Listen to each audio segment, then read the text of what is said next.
माझं नाव आहे शोभा रामराव फुलारी. माझं हे 30 वर्षापासून फुलं विक्रीचं धंदा. 4 वर्षापासून मी इथं कष्ट करून खाते. त्या पाऊस आलं, ऊन राहो, थंडी राहो, काही राहो, पाऊस पडला तर मी तिथे बसते पाठी. पण मी असं एक दिवस आज सेंटिमेंट राहील. माझं सरकार, जज मॅडम, डोळ्याची दवाखान्याची डॉक्टर, वकील सगळे. माझ्या मुलीला एकीला 10वी आणि एकीला 12वी शिकेल. विद्यावर्धन एकदा होते 10वी परत आणि पुन्हा परत मलकापूरला 11वी 12वीची परीक्षा दिली. मोठी मुलगी 12वी झाली की लग्न करून टाकली. बच्चे ना आपल्याला शिक्षण जर शिकले त्याने तर फायदा आहे आजच्या पिढीला. मग शिक्षण जर नाही तर काहीच जिंदगी नाही ती. काहीच जिंदगी नाही. आमच्यापेक्षा बदतर येईल. आम्ही जर हे करला जाऊ त्यांच्यानं ते बी होईना.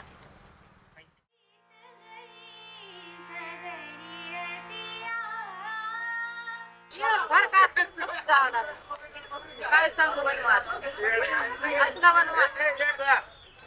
शेती नाही, गाडी नाही, काय नाही, पण पैसे बी नाही, लाडक्या बहिणीचे बी नाही. लाडक्या बहिणीचे पैसे आलेच नाहीत. भरलं फॉर्म भरलं तर 1 रुपया येईना. मावशी ते गेले तर वाचत वा गट ते झालं तर वाचत वा. आता काय की नाही 60 वर्षाचे बी नाही. मला केलं नाही तेव्हा भाकरीच भेटले नाही. काय शिकावून काय त्या काळात काय करा. बाप मरून गेलं, देव मरून गेलं म्हणतात शाळेला. वनवास झाला. काय मजुरी करून लेखायचं लग्न करून की त्याला शाळा शिकवलं. 1 रुपया मंजुरी पासून हेच आहे. 18 वर्ष उसात गेलो ना. आता म्हातारपणी इथं आला. आम्हाला कुठं शिक्षण होतं पहिलं. दुष्काळ असं दिमाग नाही. आता असं म्हातारा हो जोगना कुठे गटारात पडून काम करून मरून जावं लागते नानात. बदल चांगलं वाईट शिक्षण कसं आहे तसं आहे.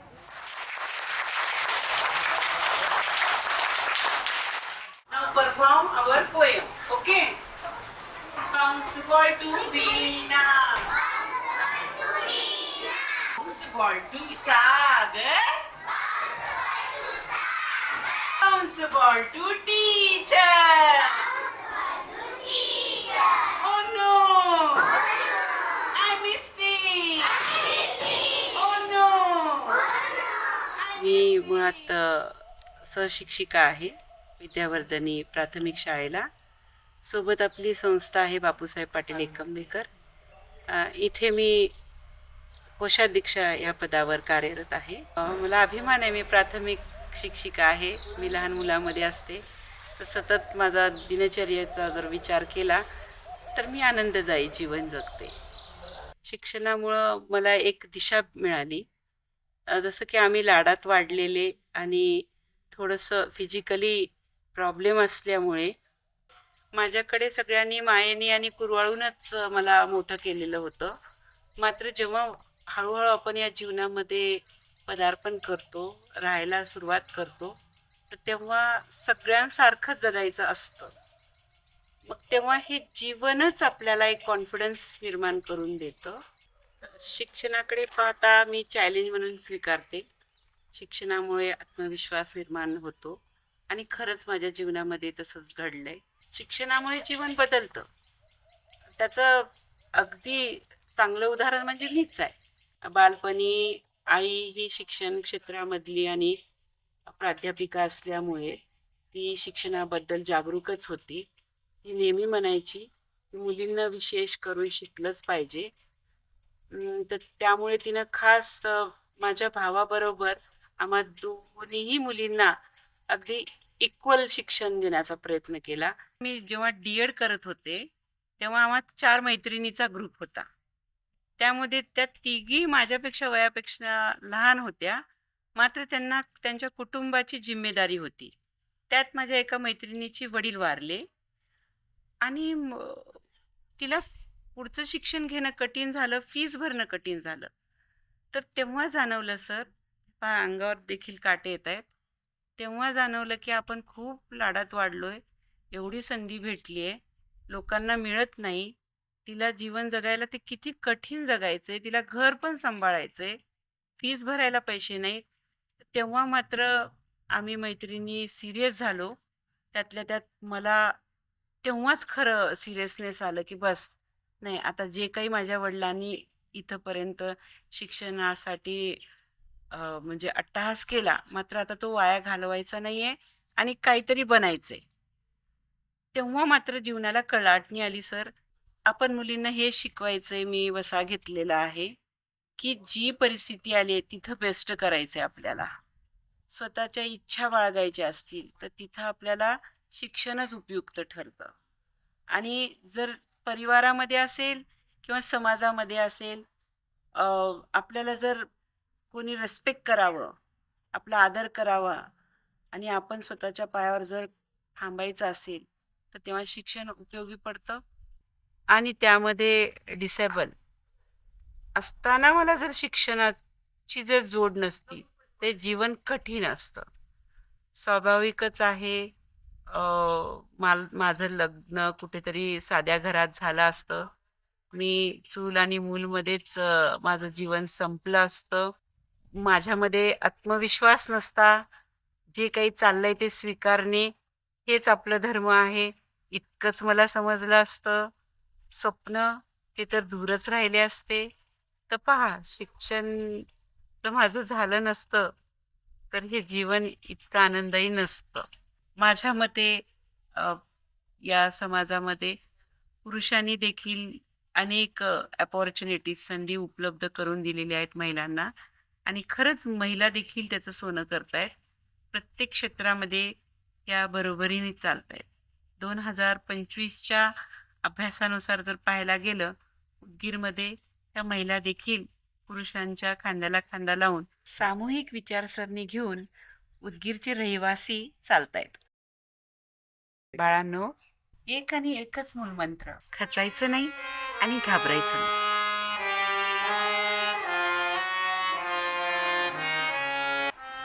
थंडी मध्ये त्रास होते का नाही? मी थोडं पण सगळं ठेवा, आराम करून 5-10 मिनिट. तो बीपी कम होता, बीपी कम नहीं होता, ऑपरेशन आज भी नहीं होता, इधर ही रहना पड़ता था. गेल्या 10 वर्षांपासून उदगीर व उदगीरच्या आसपास गावामध्ये मी रुग्णसेवा देत आहे आणि त्यासोबतच आमची जी संस्था आहे ब्राईट स्टार हायस्कूल, इथे आम्ही शिक्षणामध्ये मुलांना शिक्षण देण्यामध्ये सहकार्य करतो आणि जे काही इतर सामाजिक कार्य असतात त्यामध्ये मी सहभागी असते. माझं BMS झालंय, बॅचलर ऑफ आयुर्वेदिक मेडिसिन आणि सर्जरी, आणि त्यानंतर मी post graduate diploma in hospital management केलेला आहे. सतत चांगल्या गोष्टी करण्याची मला प्रेरणा मिळते. कॉलेजमध्ये असताना मला आठवतंय की पहिल्यांदा मी लेबर रूम मध्ये गेले होते आणि खूप प्रयत्नानंतर एका महिलेला, तिने एका मुलाला जन्म दिलं होतं आणि तिचं जे त्रास होतं लेबर रूम मध्ये ते जेव्हा कमी झालं तेव्हा मला असं वाटलं की यासाठीच आपल्याला पुढे कार्य करायचे, लोकांचा थोडासा त्रास आपल्याला कमी करता आलं पाहिजे आपल्या शिक्षणात. माझी आई खूप शिकलेली आहे. माझ्या आईचं BSc LLB MLS झालेलं आहे. अडचणीत आपण असू तर एक तर शिक्षण आपल्याला वे ऑफ थिंकिंग आपल्याला देतं की राईट वे ऑफ थिंकिंग आणि याच्यावर सोल्युशन आहे आणि ते सोल्युशन आपल्याकडे आहे, ही थॉट प्रोसेस आपल्याला शिक्षणातून मिळते. आणि दुसरी गोष्ट म्हणजे जेव्हा आर्थिक अडचणी असतात, तुमचं शिक्षण तुम्हाला कुठेही म्हणजे अगदी हातबल होऊन हातावर हात धरून बसू देत नाही. आपण धडपड करतो आणि त्या अडचणीतनं बाहेर निघण्याचा प्रयत्न करतो. आणि शिक्षण असं आहे की तुम्हाला उपाशी नाही मरू देणार तुमचं शिक्षण. फॅमिली आमची अशी वेल ऑफ नव्हती त्या काळामध्ये, पण तरी माझ्या आई वडिलांनी मला शिक्षणासंदर्भात कुठलीही अडचण येऊ दिली. म्हणजे पुस्तकं असतील किंवा सामान असेल किंवा प्रॅक्टिससाठी काही आवश्यक असेल तर त्या गोष्टी कधीही त्यांनी कमी पडू दिल्या नाहीत. कारण आमच्या फॅमिलीमध्ये एज्युकेशनल बॅकग्राऊंड इतकं स्ट्रॉंग आहे, एज्युकेशन बद्दल जी निष्ठा आहे आमची ती इतकी स्ट्रॉंग आहे की बाकी कपडे कमी असले तर चालतील, एखाद्या वेळेस जेवायला कमी असलं तरी चालेल, पण शिक्षण माझी टॉप मोस्ट प्रायोरिटी राहिली. इथे अरुणा अभय ओसवाल सेंटर फॉर डिसेबल्ड आहे, ते चालवलं जातं आणि तिथे ज्या मुली राहतात किंवा मुलं राहतात त्यांना वेगळे वेगळे स्किल्स शिकवले जातात की ज्यांच्या मार्फत त्यांचं उदरभरण व्हावं, त्यांना थोडंसं अर्निंगची सवय लागावी आणि स्वतःच्या पायावर ते उभे राहावेत. तर आता सध्या इथं त्यांना खडू बनवणे किंवा उदबत्त्या बनवणे, रांगोळीचे पॅकेट पॅक करून विकणे, असे त्यांना वेगवेगळे स्किल्स शिकवले जातात. त्यासोबतच त्यांना संगीताचे धडे तिथे दिले जातात. पेटी वाजवणे, तबला वाजवणे किंवा उत्तम गायन करणे हे पण त्यांना सध्या तिथे शिकवले जाते. मला असं वाटतं की मुलींनी आधी स्वतःला खूप स्ट्रॉंग बनवलं पाहिजे आणि स्ट्रॉंग अर्थात फिजिकली, मेंटली, इमोशनली आणि फायनान्शियली या 4 टप्प्यांमध्ये स्वतःला स्ट्रॉंग बनवलं पाहिजे. कारण तुम्ही खूप मनाने नाजूक आहात आणि खूप शरीराने नाजूक आहात, तर तुम्ही कुणाशी जडणार? कसं स्ट्रगल करणार? आणि कसं स्वतःचे गोल्स अचीव्ह करणार? आणि दुसरी गोष्ट म्हणजे जोपर्यंत तुम्ही दुसऱ्यांवर डिपेंडंट आहात फायनान्शियली, तर तुम्ही कसं स्ट्रॉंग बनणार? तुम्हाला जर स्वतःच्या मनासारखं आयुष्य जगायचं असेल, तर आधी मनाने खंबीर व्हावं लागेल आणि मग नंतर पैशाने खंबीर व्हावं लागेल. ते आजचं जे जनरेशन आहे ते अपीअरन्स आणि पर्सनॅलिटीमध्ये कन्फ्यूज झालेलं. Your appearance is not your character or your personality. तुम्ही how you behave with others and how you behave when no one is looking at you, हे तुमचं कॅरेक्टर आणि हे तुमची पर्सनॅलिटी आहे. ते तुम्ही जपायला पाहिजे. आणि आपण नक्की खर्च करतोय, आपण खूप एक level of living, standard of living आपला अपडेट करतोय, अपग्रेड करतोय, पण ते कोणाच्या जीवावर? म्हणजे आपण स्वतः अर्न करावं, स्टँड व्हावं आणि आपल्या कुटुंबालाही आपण ती स्टँडर्ड ऑफ लिव्हिंग द्यावी, ही मेंटॅलिटी कमी होत चालली. आणि आई वडिलांकडनं पैसे घेऊन म्हणजे मित्रांमध्ये, मुलांमध्ये शो ऑफ करण्यासाठी आयफोन घ्या, हे करा, ते करा, ही अशी मेंटॅलिटी, हा ट्रेंड वाढत चाललाय सध्या. आपलं शिक्षण, आपलं स्किल्स आणि आपला पैसा या दोनच गोष्टी आहेत जे आपल्याला सगळ्या संकटातून, सगळ्या अडचणीतून आपल्याला बाहेर काढणार.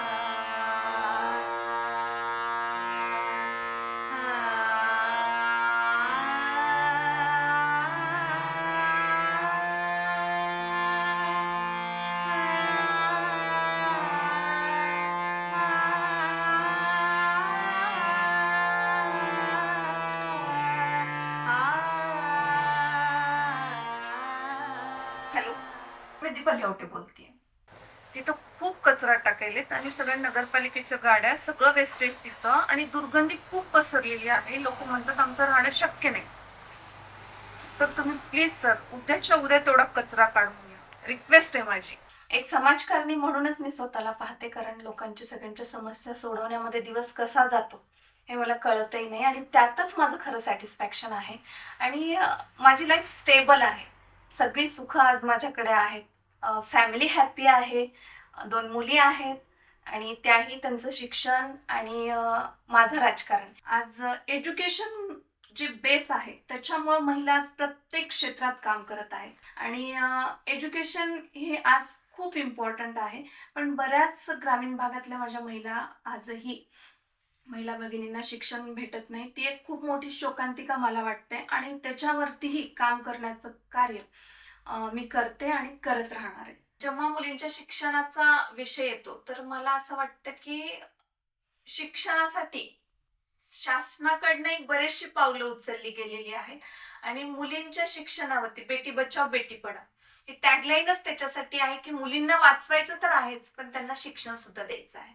प्रत्येक वर्षी आता गेली 11 वर्ष झालं आम्ही एक वेगवेगळे प्रोग्राम घेतो. 8 मार्चला पहिल्या वर्षी आम्ही कार्यक्रम घेतला तो सगळ्या आशा वर्कर्स ज्या असतात त्या 120 आशा वर्कर्सचा आम्ही सन्मान केला, ज्यातून त्यांना प्रोत्साहन भेटलं पाहिजे, त्या जे वर्क करतात त्यांना प्राऊड फील झालं पाहिजे. आणि दुसऱ्या वर्षी आम्ही ज्या महिला ब्युटिशियन आहेत, उदगीरमध्ये जेवढे पार्लर्स आहेत त्या महिलांना एकत्रित केलं आणि त्यांचा आम्ही सन्मान केला.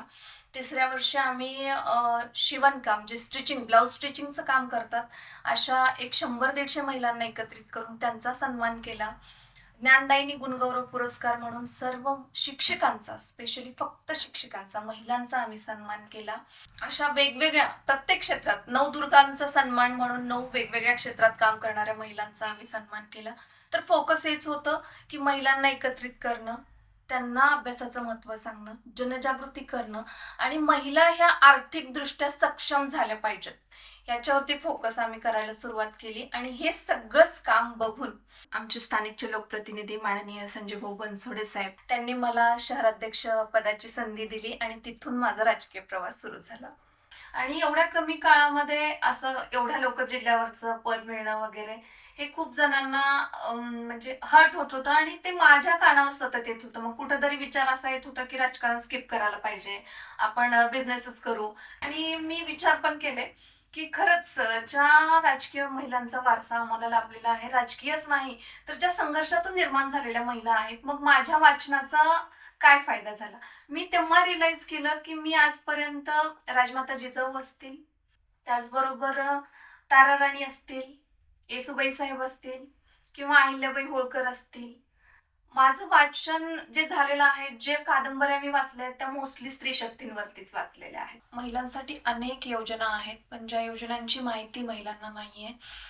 का त्यांना माहिती होत नाहीये, तर त्यांचं शिक्षण तेवढं नाहीये, तिथपर्यंत त्या पोहोचू शकत नाहीत. मग राज्य सरकार आपल्यासाठी पावलं उचलते, पण आपण कुठेतरी कमी पडतोय. तर राज्य शासनाच्या माध्यमातून राबवल्या गेलेल्या एक नाही अनेक योजना आहेत, ज्यामध्ये मनधैर्य योजना आहे, सुकन्या समृद्धी योजना आहे, पिंक ॲटो रिक्षा योजना असेल किंवा अन्नपूर्णा योजना असेल, लेक लाडकी योजना आहे, माझी लाडकी बहीण योजना आत्ताच सरकारच्या माध्यमातून राबवली गेली. ह्या योजना सरकारच्या खूप चांगल्या पद्धतीने राबवल्या गेल्या आणि त्याचा लाभ महिलांनी घ्यायला पाहिजे, पण तेवढं नॉलेजच त्या महिलांना नसतं. आणि एक राजकारणी म्हणून मला त्याच्यावरतीच कार्य करायचंय, कारण मी एक महिला आहे, तर माझ्या महिलेपर्यंत ती माहिती पोहोचलीच पाहिजे. आणि मी जर या पदावरती बसलीये, काम करतेय, तर तिथंपर्यंत पोहोचणं हे माझं कर्तव्य मी समजते आणि येणाऱ्या काळात मी ते नक्कीच करणार. आणि आमच्या भागात जर आपलं उदगीर पाहिलं तर आज सगळ्याच दृष्टिकोनातून समृद्ध आहे, कारण बराचसा विकास माननीय राज्यमंत्री संजय भाऊ बनसोडे साहेब यांच्या माध्यमातून झालेला आहे. आणि या इलेक्शनमध्ये सुद्धा आम्ही पाहिलं, खरंच आपला उदगीर तालुका जो आहे, प्रचाराच्या दृष्टिकोनातून पुरुषांपेक्षा महिलांचं प्रमाण जास्त होतं. तर मला हेच सांगायचं या गोष्टीतून की उदगीर तालुक्यामधल्या महिला ह्या आता खूप कॉन्शियस झालेल्या आहेत. त्या आता अन्याय सहन करणाऱ्यातल्या राहिलेल्या नाहीयेत आणि एकमेकींना बघून प्रत्येक जणच इन्स्पायर झालेली आहे. प्रत्येकाची काहीतरी इच्छा आहे, मला काहीतरी करायचंय, मला काहीतरी बनायचंय, आणि ते माझ्यासाठी एक खूप प्राऊड गोष्ट आहे. तर मुलींना मला तुम्हाला एवढंच सांगायचंय की एज्युकेशन हे इतकं स्ट्रॉंग वेपन आहे, त्याचा यूज तुम्ही जास्तीत जास्त केला पाहिजे. As an politician in future मला जर कुठे संधी भेटली की तुमची एखादी इच्छा कोणती आहे जी इन्व्हॉल्व करायला पाहिजे, सो संविधानाचे जे महिलांचे अधिकार आहेत ते शिक्षणामध्ये तुम्ही ऍड करा, जे की प्रत्येक मुलीला समजले पाहिजे. मी कामच करते माझ्या महिला भगिनींसाठी, तर त्यांच्या अडचणी सोडवण्यामध्ये खरंच मला खूप आनंद वाटेल. आणि मी जे काही कार्य करते त्यांची कसलीही अडचण असू, ती सामाजिक असेल, आर्थिक असेल किंवा शैक्षणिक असेल, कारण काम करत असताना माझ्या महिला भगिनींना कुठल्याच आणि कसल्याच प्रकारची अडचण येऊ नये यासाठी मी दिवस आणि रात्र दोन्हीही पाहत नाही. जेव्हा त्यांना अडचण असेल त्यांनी मला सांगावं आणि ते सोडवण्याचा मी नक्कीच प्रयत्न करेन.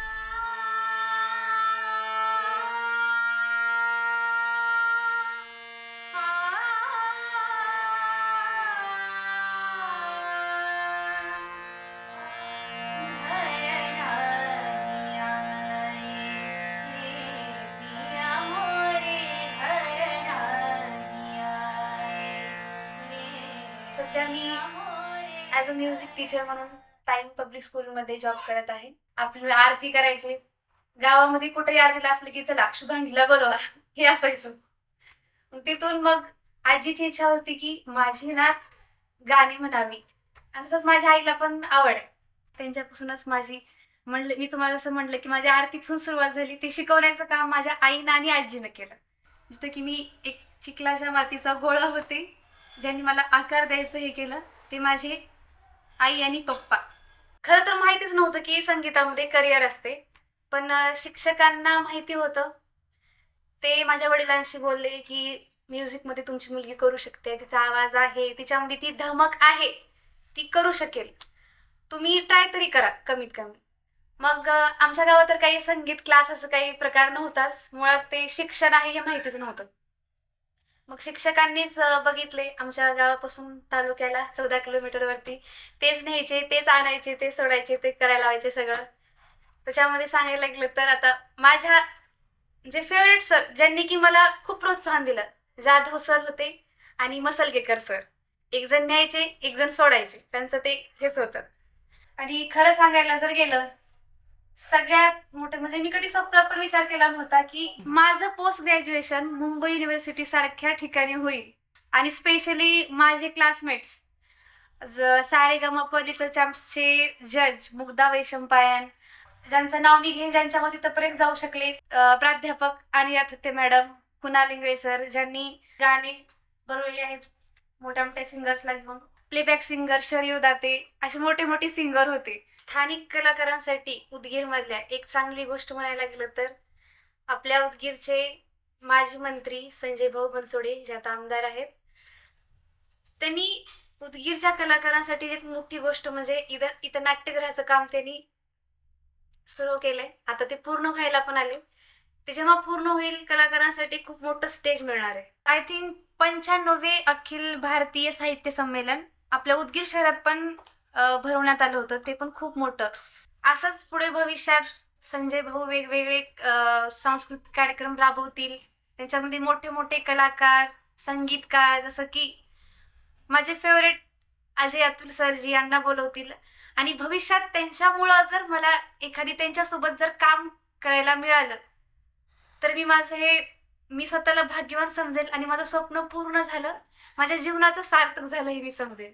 येणाऱ्या माझं एकच सांगणं आहे की तुम्हाला जे काही करायचंय, तुमचं जे काही स्वप्न आहे, तुम्हाला जे काही बनायचंय, doctor, engineer, singer, dancer, actor, कुठलंही क्षेत्र असू द्या, तुम्हाला जे करायचंय ना तुम्ही मनापासून करा, त्याच्या पाठीमागे लागा, दिवसा स्वप्न बघा आणि ते पूर्ण करायच्या ह्याच्यामध्ये हे करा तुम्ही.